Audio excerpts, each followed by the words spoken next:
Hello learners of all ages, my name is Mr. Montgomery. I teach 4th and 5th grade math, and today we're going to be learning about using properties to add decimals. So the properties we're going to be talking about is the addition properties or properties of addition. So we're talking about the commutative property, which means that we can flip numbers around and add them either way to get the same answer. And the associative property is groups of parentheses, which means that we're going to be grouping numbers together in order to make them adding them a lot easier. So I have my two numbers here. Whenever we're adding decimals or subtracting decimals, it is extremely important to make sure that our decimal places are lined up and every place value is filled in behind the decimal place. Now, when it comes to this type of lesson, you can do it one of two ways. Way number one is to break each one of these numbers down by place value. So if I have 4 and 24 hundredths, I have 4 as my whole number plus 2 tenths plus 4 hundredths.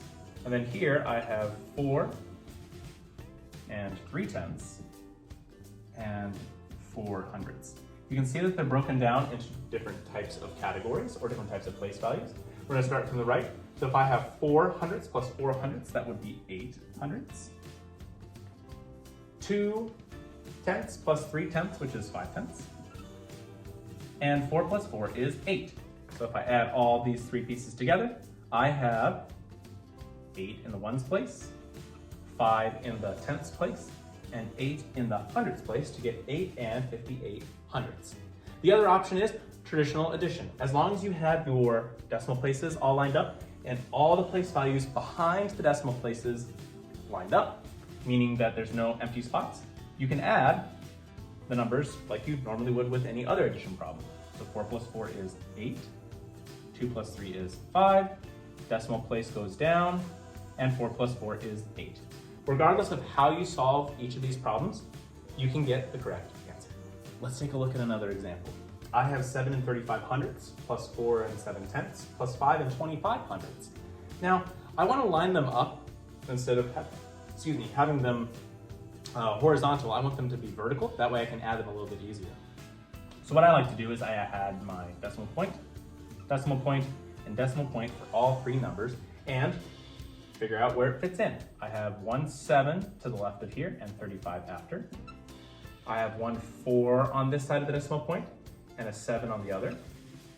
And I have a 5 on this side of the decimal point and 25 after.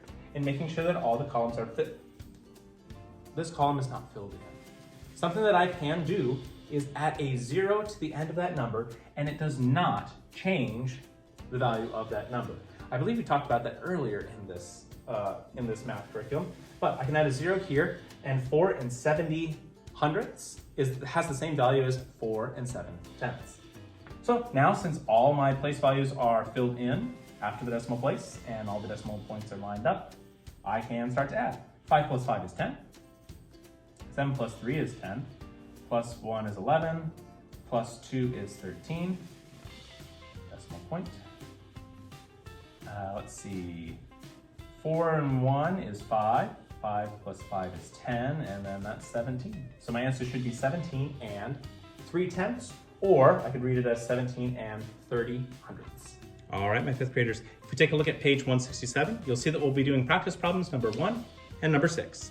The directions say find each sum using place value or properties of addition. You can use any method you'd like to try and add these numbers together. Just make sure that your decimal places are aligned and every place value after the decimal place is filled in with a number. If you have to add zeros at the end to make all the place values filled in, you can use that as well. If you have any questions on how to use properties to add decimals, please let me know when you come to class tomorrow.